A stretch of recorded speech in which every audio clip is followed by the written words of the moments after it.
Hello. Now this is a place you see now where I would prefer to be, shut away from the hustle and the bustle and the chaos that is the Western civilization. It's terrible. However, I'm not here. I'm in my home in the heart of Kent, where I make my videos with an audience of approximately 70 people.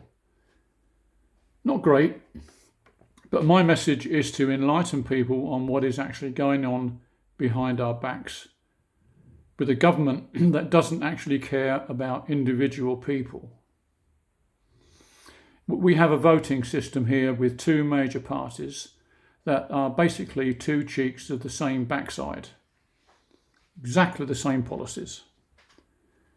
And can we believe anything we read or are told? And the answer is, sadly, definitely not. There is information out there, but it has to be searched for. And I certainly would not recommend the major search engines because these are part of the problem.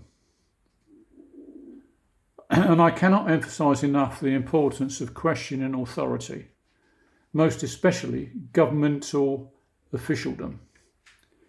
It's without doubt the most duplicitous institution there is, with tentacles reaching everywhere, including private NGOs and quangos, and God only knows what else, because we the public don't know the half of it. And the powers that be tell us great big lies all the time, backed up by a press that is brought and paid for by people like Rupert Murdoch, who just so happens to have a little bit of money, around 18 billion according to records, but possibly much more. Who knows? How can we actually believe anything we read? Through his company News Corp, he is the owner of hundreds of local and national international publishing outlets around the world, including in the UK, The Sun and The Times. In Australia, the Daily Telegraph, the Herald Sun and the Australian. In the United States, the Wall Street Journal and the New York Post. Book publishers HarperCollins and the television broadcasting channel Sky News and Fox News through Fox Corporation. He was also the owner of Sky until 2018. 21st Century Fox until 2019, and now the defunct News of the World. Now that has been and still is an awful amount of influence from one man. And it is well documented in the past that people like this can and do heavily influence elections, and therefore the running of a country the way they would prefer it to be. So basically, your vote is heavily influenced by a billionaire, or 1 or 2 or 20 or 30. Who knows? Is that right in a democracy? Quite obviously it isn't. Now, just recently in England, we have seen a massive cover-up, and it's been revealed in the corridors of power. And the debate is still going fiercely on right this moment on TV. It's everywhere. And consequently, there is an ongoing investigation into just one of these institutions, and it was brought to our attention by very ordinary folk, but actually very brave people doing the right thing and questioning the system that we live under. Or more correctly, a dictatorship we exist under. Because make no mistake, that is exactly what it is. Now, anyone who knows me knows that I don't give up easily. This channel, with hardly any long-time followers, attests to that fact, but I will always keep coming back to say what I firmly believe to be the truth. And the truth is, what really matters, and it finds its way through the constant bombardment of rules and regulations designed to thwart our every move. But all it takes is perseverance of individuals, and if I can persuade just one person to merely question everything they do, read or see or hear, then that will be my job done. So please, just pass this on, maybe just to one other person. Now, we in England have just watched a fact-based drama that's been premiered on ITV called Mr. Bates. And it's brought to light the terrible actions and false accusations of the British Post Office, who prosecuted and even jailed many sub-postmasters for stealing funds. Some of those people actually committed suicide, as the shame of it they could not bear. Others pleaded guilty just to avoid going to jail, but suffered the ultimate price of having to sell their houses and losing their life savings to pay back the amounts said to be outstanding by default. This fact-based drama will make you very, very angry as it unfolds because of the absolute arrogance of these people in charge of such institutions. And the question I pose is this: why wasn't this investigated at the time?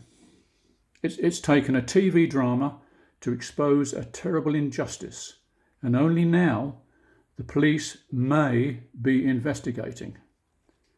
Don't hold your breath, because the professional people in high places are mysteriously protected somehow. Who knows how? Who knows who? And what happened will become known as the greatest miscarriage of justice in British history, when over 900 people were wrongly accused of fraud. The IT system used was called Horizon, and it was developed and operated by Fujitsu on behalf of the Post Office Limited. Employees said that they reported issues with the software from the very beginning, but claimed the Post Office brushed off their concerns or said the issues were the fault of the individual branch managers.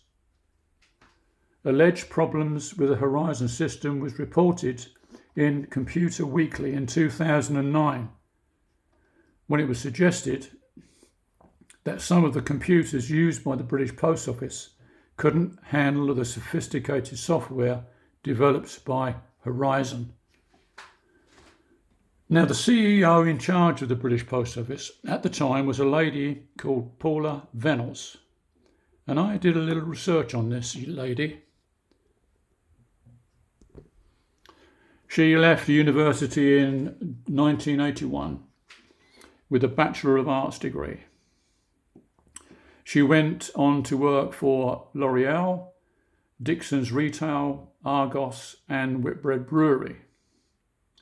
From 2002 to 2005, she trained for Holy Orders, and she was ordained in the Church of England as a deacon in 2005 and as a priest in 2006. She was reported to have stepped back from duties in 2021, and her membership of the Church of England Ethical Investment Advisory Group was also terminated. I wonder why. In 2019, she became chair of the Imperial College Healthcare National Health Service Trust in London, but in December 2020 left this role early. In April 2021, following the quashing of 39 of the sub-postmasters' convictions, she resigned under pressure from her duties as an Anglican priest and from the directorships of retailer Dunelm and the supermarket chain Morrison's. In January 2020, as the High Court case gathered against the Post Office ended, Venables' tenure as CEO was strongly criticised by Conservative peer Lord Arbuthnot, who said,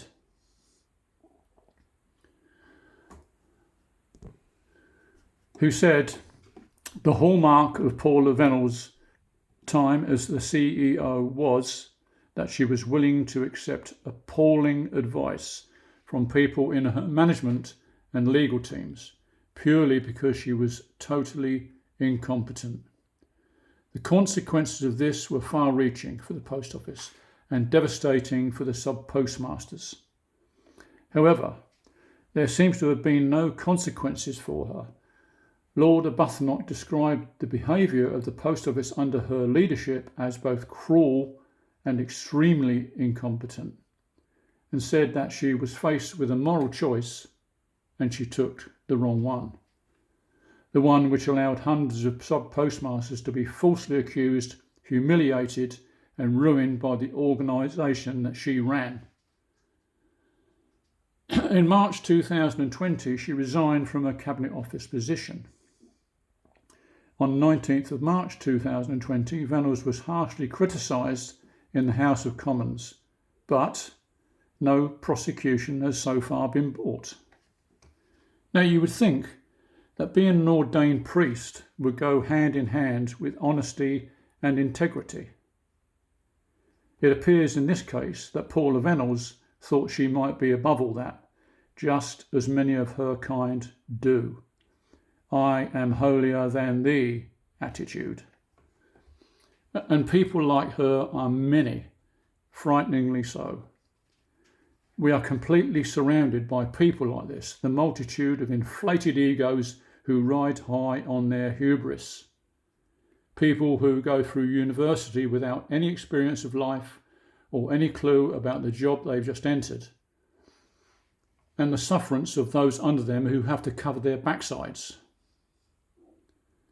Generally speaking, these people have an inflated ego right from grammar school through to graduating university when they are told to believe that they are special. Sadly, they are not. And there is a term for this problem. It's called the Dunning-Kruger effect. It is a cognitive bias in which people grossly overestimate their knowledge or ability in a specific area, and it is compounded by their equally incompetent educators who pass on their own inflated egos. And this tends to occur because of a lack of self-awareness which prevents them from accurately assessing their own skills. And I'm sure we all know people like this in our own workplace. The world is full of people like this, and there are a few basic words that explain it perfectly. Bullshit baffles brains, and it happens all the time, nationally and globally.